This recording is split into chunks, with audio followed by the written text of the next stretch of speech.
But why are we here? Why? You know, that's been the question that quite a number of people have been asking me. Why are you having this hearing? What does this have to do with inflation? What does this have to do with the cost of living? What does this have to do with the everyday lives of Americans, the thing that the Republican Party said that they would focus on if they had control of the House?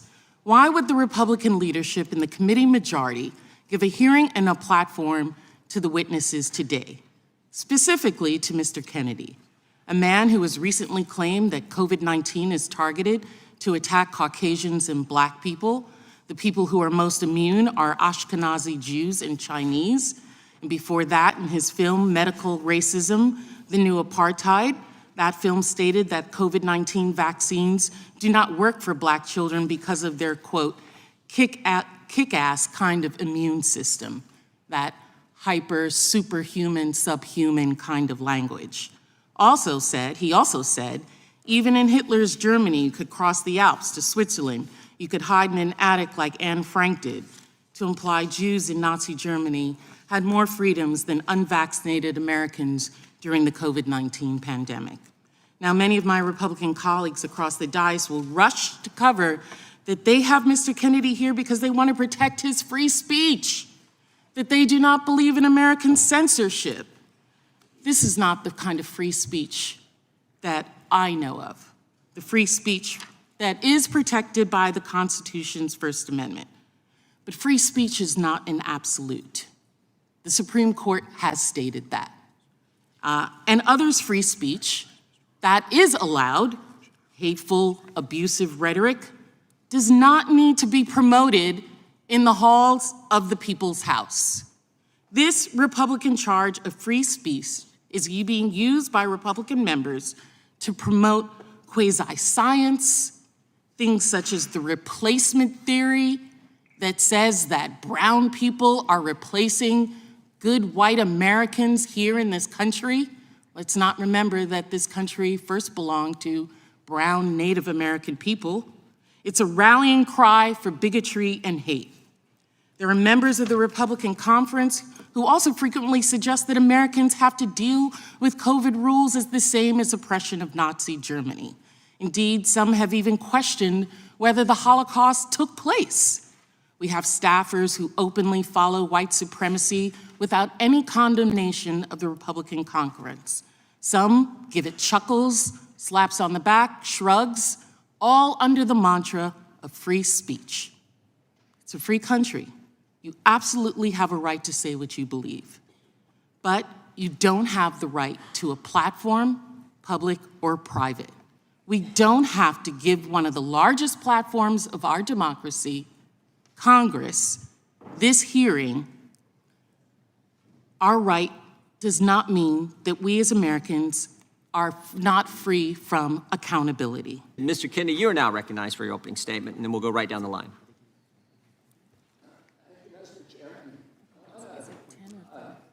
He's going to go a little longer. Excuse me, point of order. I know that witnesses usually have 5 minutes. I see 10 minutes on the board. Is it going to be 10 minutes for every witness? We'll give him 5 minutes, but we're pretty lax with this. We'll let him go for we are? a little, yeah. I've seen you gavel down on quite a number of witnesses. We've given senators and former Democrat members of Congress and all kinds He's of folks neither. time. He's neither. I'm just saying in past history. Okay, okay. But let's just watch the time for all the witnesses. And if you want to cut him off and censor him some more, you're welcome to do it. Oh, that's not my job. That's your job. Why don't you threaten a witness so that they can not want to be a witness? Mr. Kennedy is recognized for his opening statement. We'll give him 5 minutes, more or less, and then we'll move to the next one. Mr. Kennedy, go right ahead. Thank you, Mr. Chairman. Mr. Chairman, maybe we could put 5 minutes on the clock then, not 10. Could we put 5 on the clock and we'll start it running?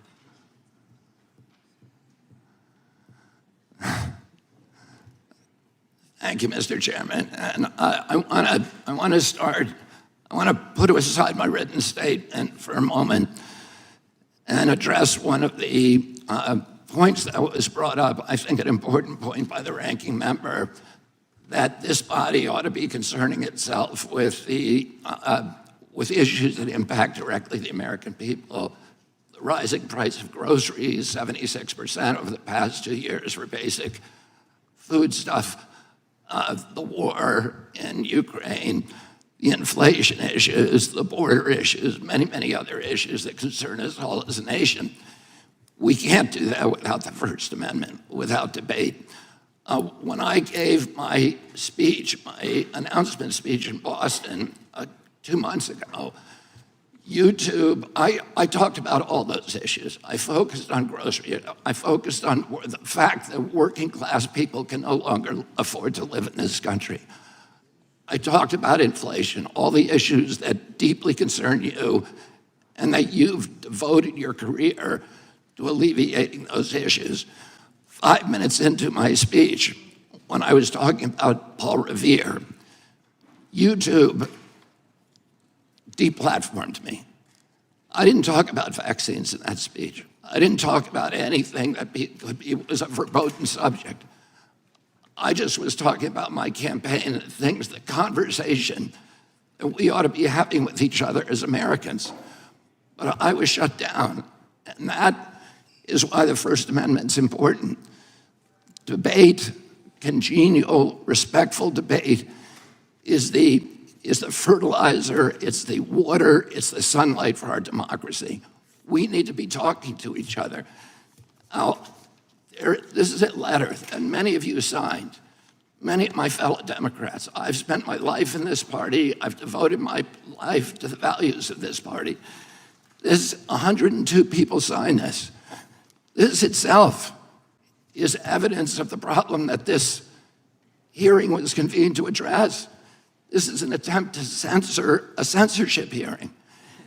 The charges in this, and by the way, censorship is antithetical to our party.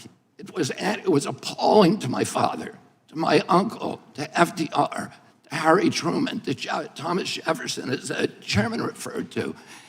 It is the basis for democracy. It sets us apart from all of the previous forms of government. We need to be able to talk, and the First Amendment was not written for easy speech. It was written for the speech that nobody likes you for. And I was censored not just by the Democratic administration, I was censored by the Trump administration. I was the first person censored by as the chairman pointed out, by the Biden administration 2 days after it came into office. It ordered a truthful, and by the way, they had to invent a new word called malinformation to censor people like me. There was no misinformation on my Instagram account. Everything I put on that account was cited and sourced to peer-reviewed publications or government databases. Nobody has ever pointed to a single piece of misinformation that I publish.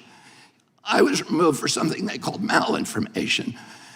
Malinformation is information that is true, but is inconvenient to the government, that they don't want people to hear. And that's antithetical to the values of our country. After I announced my presidency, it became more difficult for people to censor me outright. So now I'm subject to this new form of censorship, which is called targeted propaganda, where people apply pejoratives like anti-vax. I've never been anti-vaccine, but everybody in this room probably believes that I have been, because that's the prevailing narrative. Anti-Semitism, racism, these are the most appalling, disgusting pejoratives, and they're applied to me to silence me, because people don't want me to have that conversation about the war, about groceries, about inflation, about the war on the middle class in this country that we need to be having. And by the way, I want to say this while I'm on the record, that in my entire life, and why I'm under oath, in my entire life, I have never uttered a phrase that was either racist or anti-Semitic. I have spent my life fighting my professional career, fighting for Israel, for the protection of Israel. I have a better record on Israel than anybody in this chamber today. I'm the only person who has publicly objected to the $2 billion payout that the Biden administration is now making to Iran, which is a genocidal program. I'm the only one who's objected to that. I've fought more ferociously for Israel than anybody. But I am being censored here through this target, through smears, through misinterpretations of what I've said, through lies, through association, which is a tactic that we all thought we had been discredited and dispensed with after the Army McCarthy hearings in the 1950s. But those same weapons are now being deployed against me to silence me. I know many of the people who wrote this letter. I don't believe there's a single person who signed this letter who believes I'm anti-Semitic. I do not believe that. There is no evidence of that. Now, I want to say something I think that's more important, and it goes directly to what you talked about, ranking member, which is the need, this toxic polarization that is destroying our country today. And how do we deal with that? This kind of division is more dangerous for our country than any time since the American Civil War. And how do we deal with that? How are we going to, every Democrat on this committee believes that we need to end that polarization. Do you think you can do that by censoring people?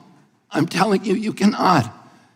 That only aggravates and amplifies the problem. We need to start being kind to each other. We need to start being respectful to each other. We need to start restoring the comedy to this chamber and to the rest of America, but it has to start here.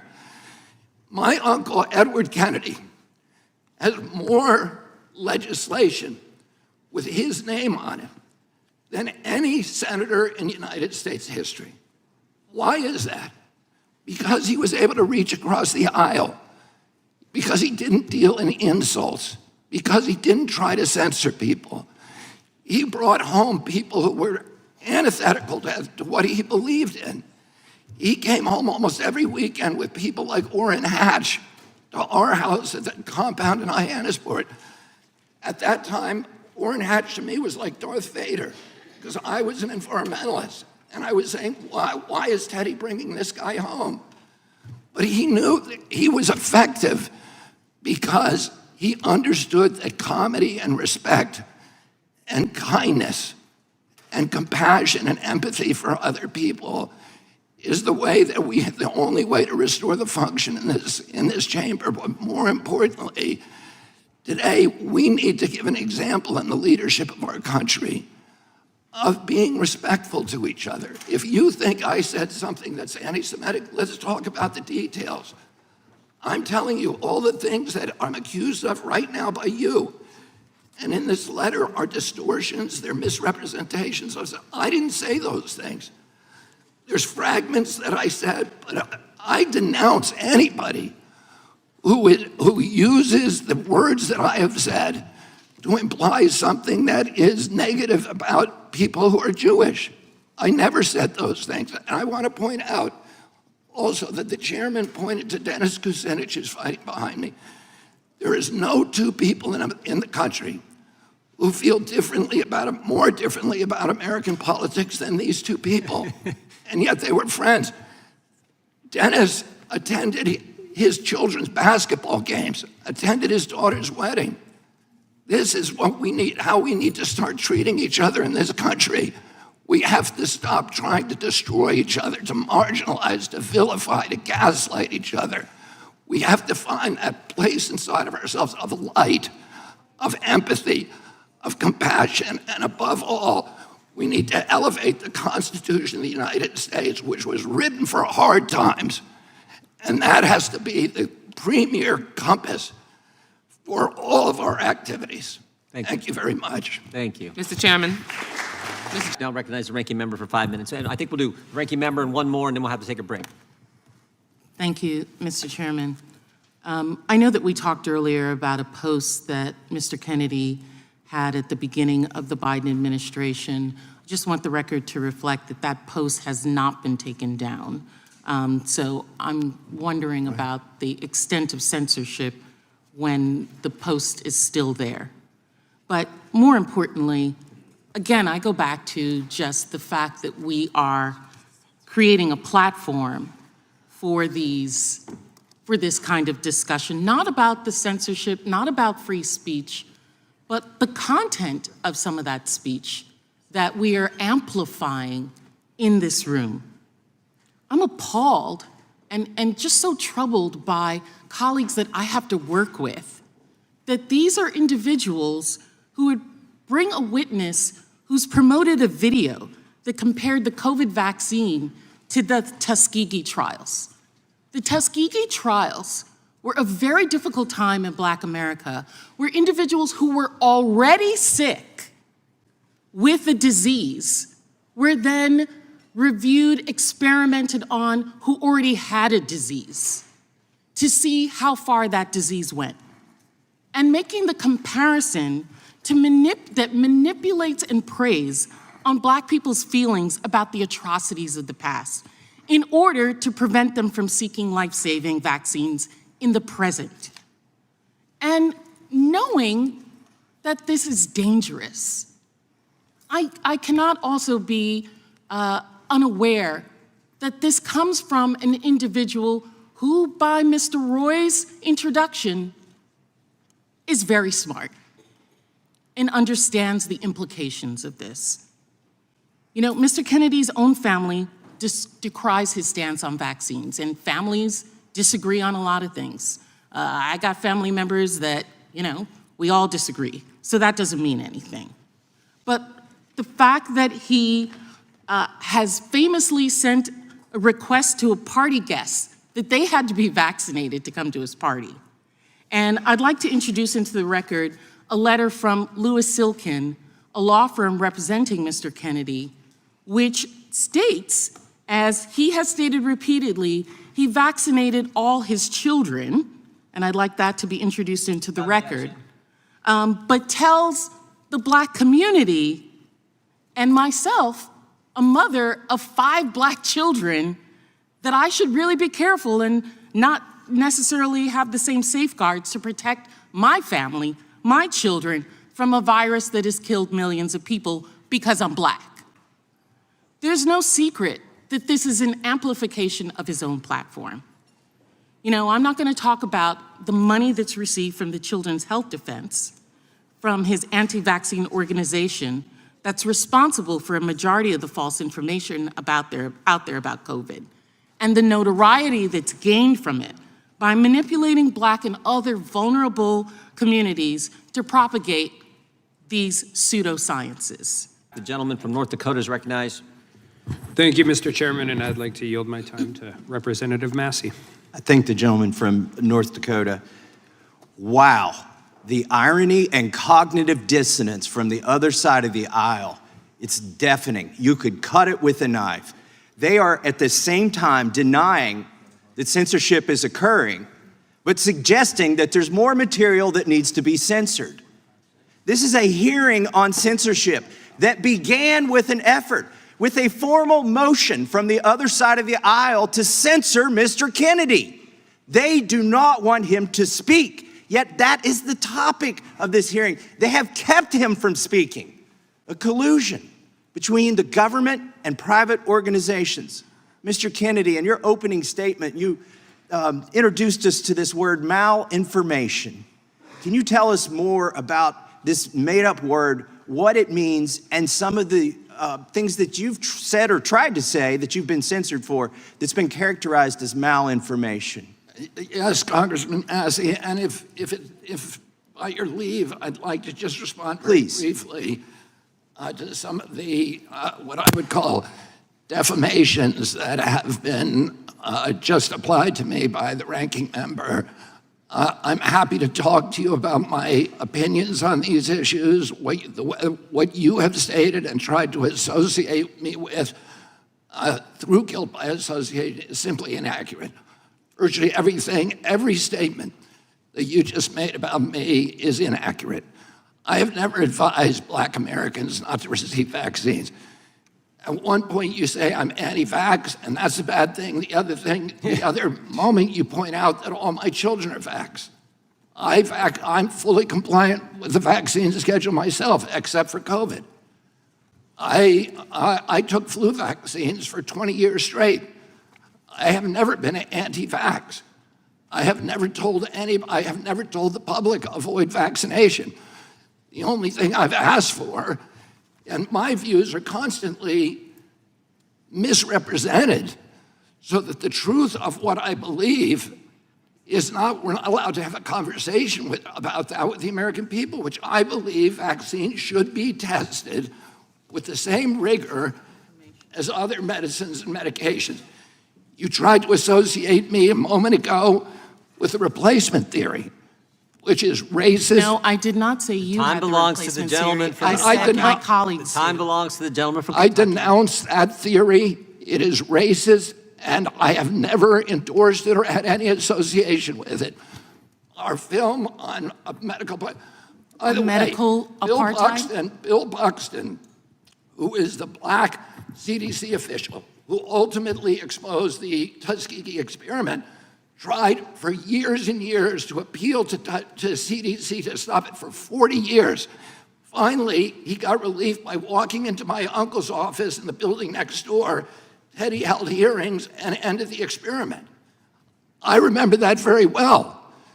And to say that I created a film that encourages blacks not to get adequate medical care is just completely abhorrent. Don't misuse my words. It's the sir. witness's time. Do not censor the witness. I'm if not the- censoring if the the- witness. Yeah. I'm not If the- censoring the witness. He's still talking. It's I don't it's my have the time, and I've ability to given it to the censor. witness. Do not censor him. I'm not the- censoring him. If the views that you and others have applied to me, I've attributed to me, if they were actually true, I can see why I shouldn't be able to testify here today.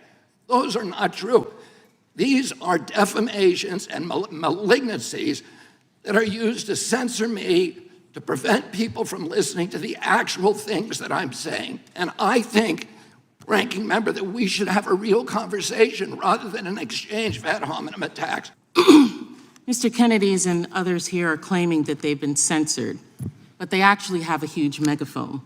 The rules that my colleague tried to bring up were rules that the Republicans made at the beginning of this Congress. They did not allow the Democrats to be part of that. And one of those rules was that if information or testimony might potentially defame an individual, that we would go in executive session. No one was trying to stop him from testifying, but not to give him the megaphone that this group has allowed him to have. I also note, in terms of censorship, that the far-right media has already issued articles about me playing the race card. The race card is something that's often used against Black people for bringing up when they see race hatred being propagated against them. And it's a means to try and keep us quiet and keep us in our place. Oh, you're playing the race card by bringing up what is obvious in our lives, what is obviously happening, race. And so you can keep saying I'm race baiting and try and censor me, but I'm going to continue to tell the truth.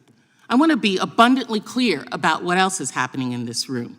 The MAGA Republicans are trying to scare social media companies into not taking down blatantly false information in the lead up to our 2024 presidential election.